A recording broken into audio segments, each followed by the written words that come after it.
উত্তর মধ্যাঞ্চলে বন্যা পরিস্থিতির অবনতি, বিভিন্ন জেলায় বাঁধ ভেঙে নতুন নতুন এলাকা প্লাবিত।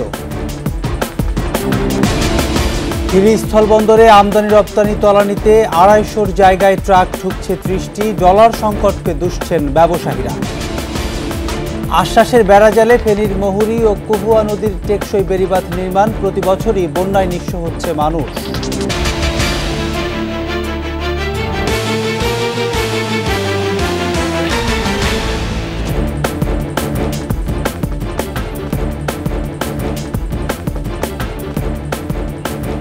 শুনছিলেন ফার্স্ট সিকিউরিটি ইসলামী ব্যাংক পিএলসি সংবাদ শিরোনাম। আমন্ত্রণ ২১ দেশের সংবাদে, সাথে আছি আমি প্রণব চক্রবর্তী। দর্শক, ২১ টেলিভিশনের সংবাদ একই সাথে সরাসরি দেখতে পাবেন আমাদের ফেসবুক পেজ www.facebook.com/2124 অনলাইনে। নদ নদীর পানি বৃদ্ধি অব্যাহত থাকায় দেশের উত্তর মধ্যাঞ্চলের বন্যা পরিস্থিতির আরও অবনতি হয়েছে, তবে সিলেটে উন্নতি হয়েছে। বন্যা পূর্বাভাস ও সতর্কীকরণ কেন্দ্র বলছে ২৪ ঘন্টায় কুড়িগ্রাম, জামালপুর, গাইবান্ধা, বগুড়া, টাঙ্গাইল ও সিরাজগঞ্জে ব্রহ্মপুত্র এবং যমুনার নিম্নাঞ্চলে পরিস্থিতি স্থিতিশীল থাকতে পারে। প্রতিনিধিদের সহায়তায় সমর ইসলামের রিপোর্ট। কুড়িগ্রামে নাগেশ্বরীর বামনডাঙ্গায় দুধকুমারের স্রোতে বন্যা নিয়ন্ত্রণ বাঁধের ৩০০ মিটার ধসে নতুন করে ১২টি গ্রাম প্লাবিত হয়েছে। ব্রহ্মপুত্র, ধরলা ও দুধকুমারের ৬টি পয়েন্টে পানি বিপদসীমার উপর দিয়ে প্রবাহিত হচ্ছে। ২টি বাঁধ ভাঙার কারণে আমার ইউনিয়নে ৮টি গ্রামে পানি এ পর্যন্ত প্রবেশ করছে। ঘরের ভিতরে থাকবে বালি বাচ্চা নিয়ে কোথায় থাকি, রাস্তাতে আসছি, রাস্তাও তো যাবা নাইছে চলি। উজানের ঢলে লালমনিরহাটের মহেশখোঁচা গোবর্ধন ২ নম্বর স্পার বাঁধের সংযোগস্থলে ধস দেখা দিয়েছে। জিও ব্যাগ ফেলে ধস ঠেকানোর চেষ্টা করছে পানি উন্নয়ন বোর্ড। পানিতে তলিয়ে গেছে প্রায় ১,০০০ হেক্টর ফসলি জমি। ঘরের উপরে বিছনার উপর দিয়ে পানি যাচ্ছে। গাইবান্ধায় তিস্তা, যমুনা, ব্রহ্মপুত্র ও ঘাঘট সহ সব নদ নদীর পানি বিপদসীমার উপরে। সাগহাটা ও ফুলছড়ি উপজেলার অন্তত ২৩টি ইউনিয়ন প্লাবিত হয়েছে। ৫ উপজেলার ১২৬টি চরাঞ্চলের ৬৬,০০০ পরিবার পানিবন্দী। সিরাজগঞ্জ শহরের হার্ড পয়েন্টে যমুনার পানি বেড়ে বিপদসীমার ৬১ সেন্টিমিটার উপর দিয়ে বইছে। সদর উপজেলার সয়দাবাদ ইউনিয়নের মৌলিবাড়ি, চর সয়দাবাদ, দুখিয়াবাড়ি, খাস বড়শিমুল, চর গাছাবাড়ি ও পঞ্চসানা গ্রামের বাড়িঘরে পানি ঢুকেছে। বেড়েছে নদী ভাঙনও। জলাইছে পোলামান নিয়ে বাসায় থাকা যায় না, বাড়িতে লগা জল, এখন কিভাবে থাকি আশ্রয় নিচ্ছি। টাঙ্গাইলে সবকটি নদীর পানি হু হু করে বাড়ছে। ঝিনাই নদীর পানি বিপদসীমার ৯২ সেন্টিমিটার এবং ব্রহ্মপুত্র ও যমুনার পানি ২৮ সেন্টিমিটার উপর দিয়ে বইছে। জেলার ভুয়াপুর, কালিহাতী ও সদর উপজেলার চরাঞ্চলের নিম্নাঞ্চল প্লাবিত হয়েছে। প্রবল স্রোতে ভুয়াপুরের ভালকুটিয়া কাঁচা সড়ক ভেঙে গেছে। এদিকে সিলেটে প্রতিদিনই কমছে সুরমা, কুশিয়ারা সহ সব নদ নদীর পানি। তবে কানাইঘাট, জকিগঞ্জ, বিয়ানীবাজার ও ফেঞ্চুগঞ্জ পয়েন্টে এখনও পানি বিপদসীমার উপর দিয়ে প্রবাহিত হচ্ছে। কাটেনি পানিবন্দী মানুষের দুর্দশা। সমর ইসলাম, ২১ টেলিভিশন। হিলি স্থলবন্দর দিয়ে আমদানি রপ্তানি বাণিজ্য তলানিতে ঠেকেছে। আগে দৈনিক ২৫০ ট্রাক পণ্য আমদানি হলেও সে সংখ্যা নেমে এসেছে ৩০-এ। আমদানিকারকরা জানান, ডলার সংকট সহ নানা জটিলতায় আমদানি কমেছে। হিলি প্রতিনিধি সালাউদ্দিন বকুলের তথ্যচিত্রে আরও জানাচ্ছেন সমর ইসলাম। মোট চাহিদার বেশিরভাগ পেঁয়াজ সহ বিভিন্ন পণ্য আমদানি হয় দেশের দ্বিতীয় বৃহত্তর হিলি স্থলবন্দর দিয়ে। আগে প্রতিদিন এই বন্দর দিয়ে পাথর, চাল, পেঁয়াজ সহ বিভিন্ন পণ্যবাহী ২ থেকে ২৫০ ট্রাক প্রবেশ করত। দেশের বিভিন্ন স্থান থেকে আসা পাইকার ও বন্দরে কর্মরত শ্রমিকদের পদচারণায় মুখর থাকত পুরো বন্দর এলাকা। এখন আমদানি রপ্তানি বাণিজ্যে নেমে এসেছে স্থবিরতা। ডলার সংকট, চাহিদা মাফিক এলসি না পাওয়া এবং দেশের চেয়ে ভারতে দাম বেশি হওয়ায় পণ্য আমদানির পরিমাণ কমেছে। বন্দরের সড়কগুলো খারাপ হওয়ায় আগ্রহ কমেছে আমদানিকারকদের। এতে বন্দরে কর্মরত ৫০০ শ্রমিক সহ সিএন্ডএফ এজেন্ট, কাস্টমস কর্মকর্তারা প্রায় অলস সময় পার করছেন। আমরা অনেক কষ্টেই আছি, কাজ কাম অনেক কমে গেছে। কোনোদিন একটা গাড়ি পাচ্ছি, কোনোদিন পাচ্ছি না, এই ধরনের ঘটনা ঘটেছে। এলসি না করতে পারার কারণেই আমাদের এখানে ব্যবসা বাণিজ্য কমে গেছে। এখানে একটা কাঁচামালের ব্যাপক একটি হাব ছিল, সেই কাঁচামালগুলো যেমন পেঁয়াজ সহ অন্যান্য কাঁচামালগুলো, তো হঠাৎ করে ভারতের থেকে পেঁয়াজ এক্সপোর্ট তারা বন্ধ করে দিয়েছিল।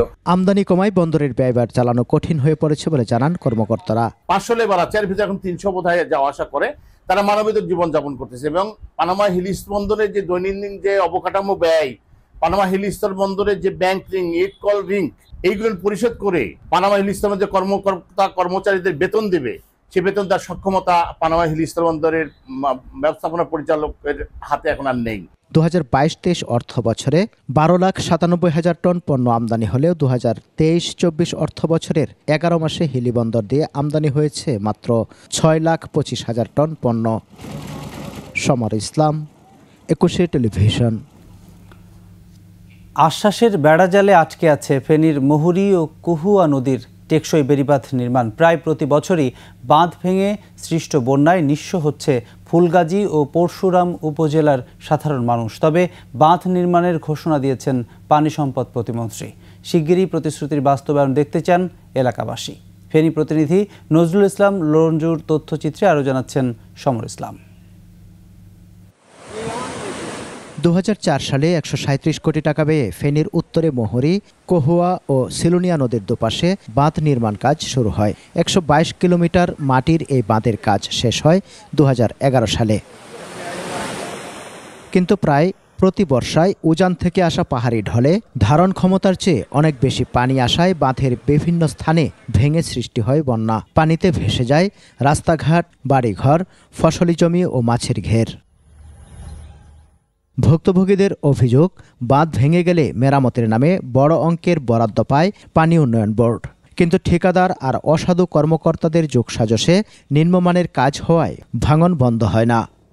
এক খাড়ে বেগুনা ছিলাম, খাড়ে কেন এখন তুলে দিই নাতিনেরা 3-4 জন।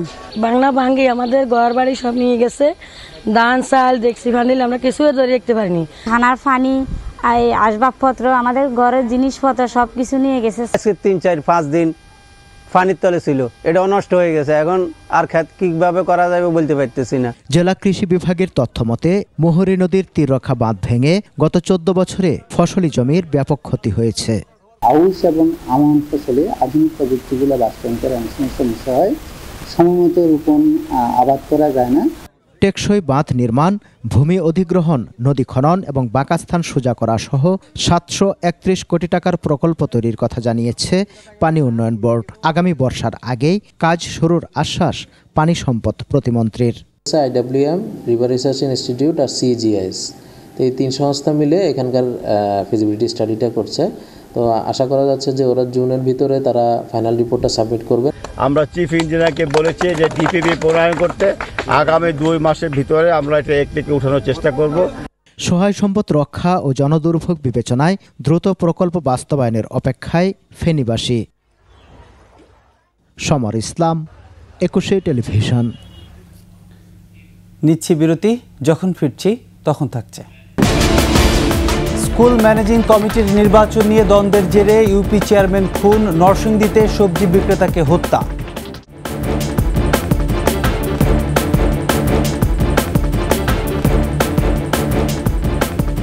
আবারও আমন্ত্রণ 21 দেশের সংবাদে।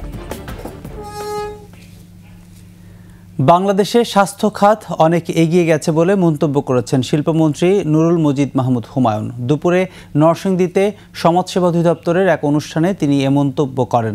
এ সময় মন্ত্রী বলেন, প্রধানমন্ত্রী শেখ হাসিনার কঠোর পরিশ্রমে স্বাস্থ্য খাতের আমূল পরিবর্তন হয়েছে। তিনি এ খাতের উন্নয়নে বেসরকারি উদ্যোক্তাদেরও এগিয়ে আসার আহ্বান জানান। পরে কিডনি, লিভার, প্যারালাইসিস, হৃদরোগ সহ বিভিন্ন রোগে আক্রান্ত ব্যক্তিদের মাঝে অনুদানের চেক বিতরণ করার।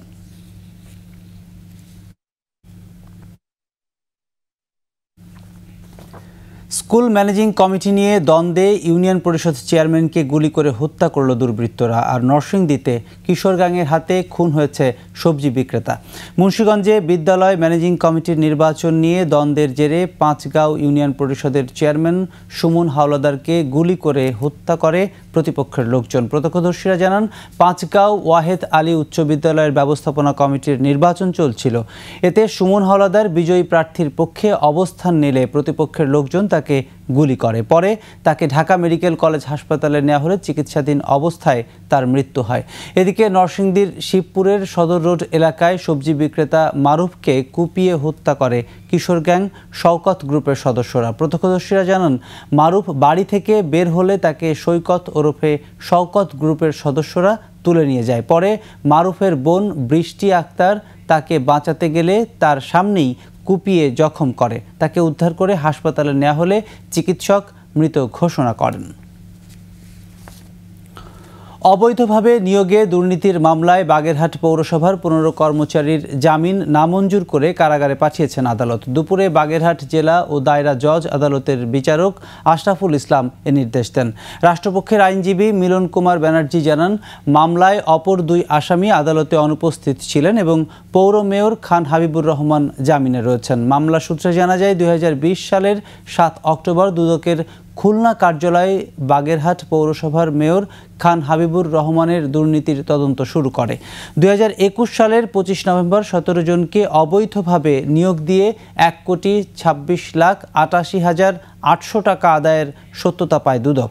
পরে সহকারী পরিচালক তরুণ কান্তি ঘোষ বাগেরহাট পৌর মেয়র খান হাবিবুর রহমান সহ 18 জনকে আসামি করে মামলা করেন। অভিন্ন চাকরিবিধি বাস্তবায়ন এবং চাকুরি নিয়মিত করার দাবিতে 6ষ্ঠ দিনের মতো কর্মবিরতি পালন করছে দেশের 80টি পল্লী বিদ্যুৎ সমিতির কর্মকর্তা কর্মচারীরা। নরসিংদী পল্লী বিদ্যুৎ সমিতি 2 এর কর্মকর্তা কর্মচারীরা সমিতির কার্যালয়ের সামনে অবস্থান নেন। আন্দোলনকারীরা বলেন, দাবি বাস্তবায়ন না হওয়া পর্যন্ত কর্মবিরতি চলবে। এদিকে আন্দোলনের বিপক্ষে অবস্থান নেয় যশোর পল্লী বিদ্যুৎ সমিতির সিনিয়র জেনারেল ম্যানেজার ইসাক আলীর কুশপুত্তলিকা দাহ করা হয়। চট্টগ্রামের পটিয়ায় অভিন্ন সার্ভিস কোড অনিয়মিতদের নিয়মিতকরণ সহ বিভিন্ন দাবিতে আন্দোলন করছেন সমিতির কর্মকর্তা কর্মচারীরা।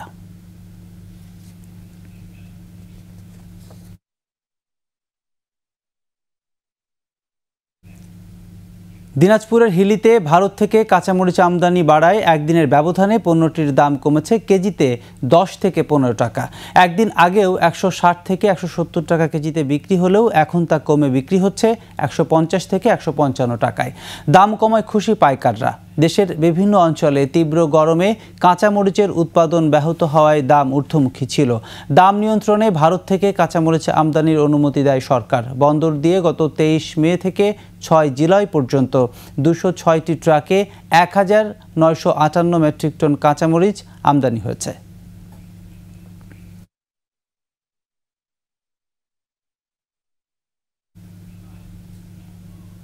এবার চট্টগ্রামের সংবাদ।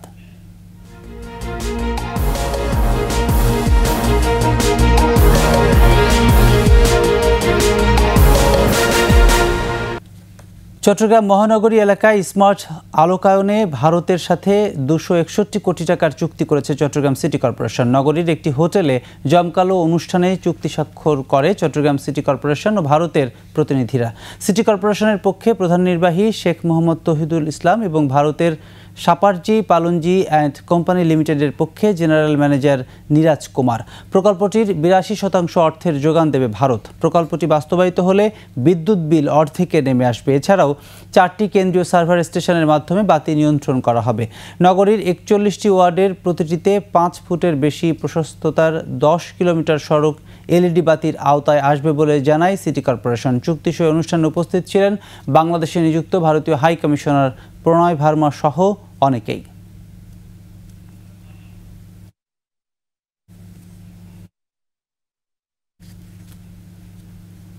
বাঙালিদের মতো ফিলিস্তিনিরা স্বাধীন রাষ্ট্রের লক্ষ্যে বহু বছর ধরে সংগ্রাম করে যাচ্ছে বলে মন্তব্য করেছেন বাংলাদেশে নিযুক্ত ফিলিস্তিনি রাষ্ট্রদূত ইউসুফ এস.ওয়াই রামাদান। চট্টগ্রামের শীতকুণ্ডের কুমিরায় আন্তর্জাতিক ইসলামী বিশ্ববিদ্যালয় 2024 সেশনের ওরিয়েন্টেশন অনুষ্ঠানে তিনি এসব কথা বলেন। এ সময় তিনি বলেন, ইসরায়েলি বর্বরতার কাছে বিশ্ব মানবতা হার মেনেছে। নিরাপরাধ নারী শিশুসহ সাধারণ মানুষকে নির্বিচারে হত্যা করা হচ্ছে। বিশ্ববিদ্যালয়ের উপাচার্য প্রফেসর আনোয়ারুল আজিম আরিফের সভাপতিত্বে অনুষ্ঠানে আরও বক্তব্য রাখেন বিশ্ববিদ্যালয় ট্রাস্টি বোর্ডের chairman professor doctor Abu Reza Mohammad Nizamuddin Nadvi সহ শিক্ষকরা।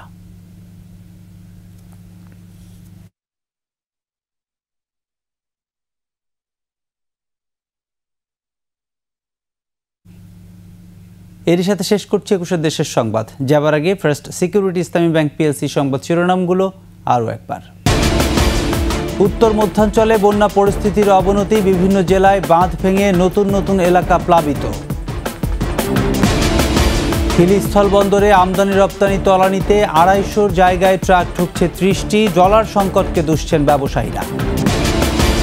আশ্বাসের বেড়াজালে ফেনীর মহুরী ও কুহুয়া নদীর টেকসই বেড়িবাঁধ নির্মাণ, প্রতি বছরই বন্যায় নিঃস্ব হচ্ছে মানুষ।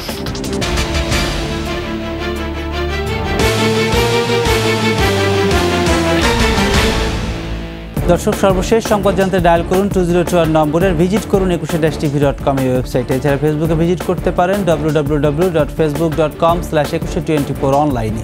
এতক্ষণ সঙ্গে থাকার জন্য ধন্যবাদ। পরবর্তী সংবাদ সন্ধ্যা 7টায় দেখার আমন্ত্রণ রইল। 21-এর সাথেই থাকুন।